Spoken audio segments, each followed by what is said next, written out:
Hello and welcome to this quick tips video where we're going to be taking a look at auto crossfading. So this is something within Cubase which allows you to tell Cubase to perform auto crossfading or auto fades on your audio tracks as you do them. So you don't necessarily need to add things in manually.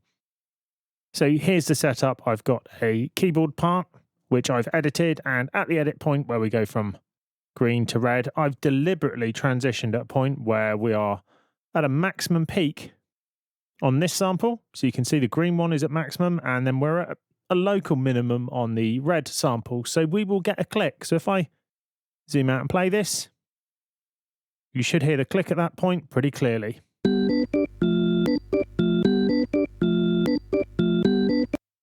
That's something you would definitely want to deal with unless you want to emulate kind of crackly vinyl, etc. So let's just put that out of the way.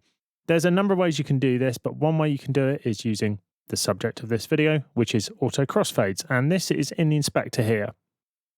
So if you click Auto Fades, we can see we can turn on Auto Crossfades. You can put in, fade out, but we're looking at Auto Crossfades in this particular one. Now, if we turn that on and play that back, you can see it's gone. Simple as that. There's more to it, as we'll see in a second, but let's just have a look at what it's actually doing. So here I've rendered that twice, once with crossfades turned on and once with crossfades turned off.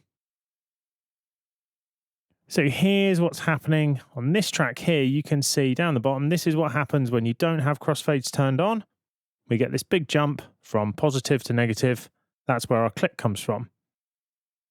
Here we've got crossfades enabled when I did this particular render, and you can see it's fading between them. So by this point, it's to where it needs to be. From around here, it's where it was. And then here it's crossfading between the two, and that smooths that out significantly. We don't get a click. So that's auto crossfades. Now there is one thing to beware with this, and that is you may not want it on all your tracks. The default will turn it on all of the tracks. So here you can see my ARP edit track, which I turned it on. But if I go to this second track, it's also been turned on that as well. You may not want that. You may only want it on a particular track. So let's just look at the settings. So I'm going to turn it off. And we see now it's off on this track and it's off on that one. But if I just want it to apply to this track, when I turn it on, what I need to do is to untick Use Project Settings.